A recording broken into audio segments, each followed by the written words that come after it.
તાપી જિલ્લાના ઉચ્છલ, સોનગઢ અને વ્યારા ખાતે ગુજરાત પ્રદેશ ભાજપ અધ્યક્ષ અને કેન્દ્રીય જળશક્તિ મંત્રી સી.આર. પાટીલની અધ્યક્ષતામાં વિવિધ કાર્યક્રમો યોજાયા હતા, જેમાં ઉચ્છલ ખાતે ધારાસભ્યના કાર્યાલયનું લોકાર્પણ, જળસંચયના કામોનો શુભારંભ કરવામાં આવ્યો હતો. ત્યારબાદ સોનગઢના બાલકૃષ્ણ ટેક્સટાઇલ પાર્ક ખાતે વોટર હાર્વેસ્ટિંગના કામનું ખાતમુહૂર્ત કરવામાં આવ્યું હતું. સાથે જ વ્યારા ખાતે જિલ્લા ભાજપ મધ્યસ્થ કાર્યાલયના બાંધકામ માટેના કામનું ખાતમુહૂર્ત પણ કરવામાં આવ્યું હતું. કેન્દ્રીય જળશક્તિ મંત્રી સી.આર. પાટીલે જાહેર સભાને સંબોધન કરવા સાથે કાર્યકરોને વિવિધ મુદ્દે માર્ગદર્શન આપ્યું હતું. વધુમાં તેઓએ જળસંચય યોજના અંગે લોકોને વિસ્તૃત સમજણ આપી હતી. આ પ્રસંગે રાજ્યમંત્રી કુંવરજી હળપતિ, મુકેશ પટેલ, તાપી જિલ્લા ભાજપના હોદ્દેદારો અને ધારાસભ્યો સહિત મોટી સંખ્યામાં ગ્રામજનો ઉપસ્થિત. લોકોનો વિકાસ થાય, લોકોની જરૂરિયાતો પૂર્ણ થાય, એમાં સરળતા રહે, એમાં સ્પીડ આવે, એટલા માટે સત્તા જોઈએ છે. એટલે સત્તાના માધ્યમથી આ કામ કરવામાં આવે છે.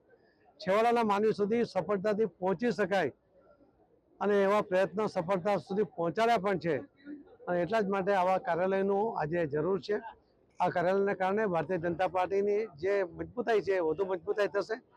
લોકો અને કાર્યકર્તાઓ પણ એના કારણે પાર્ટી સાથે મોટી સંખ્યામાં જોડાશે એવો મને વિશ્વાસ છે. હું સૌને આ બંને કાર્યાલયો લોકાર્પણ કરતી વખતે અને ખાતમુહૂર્ત કરતી વખતે સૌને અભિનંદન આપું છું કે એમને એમની સુવિધા માટે ભારતીય જનતા પાર્ટી તરફથી આ વ્યવસ્થા ઊભી કરવામાં આવી છે.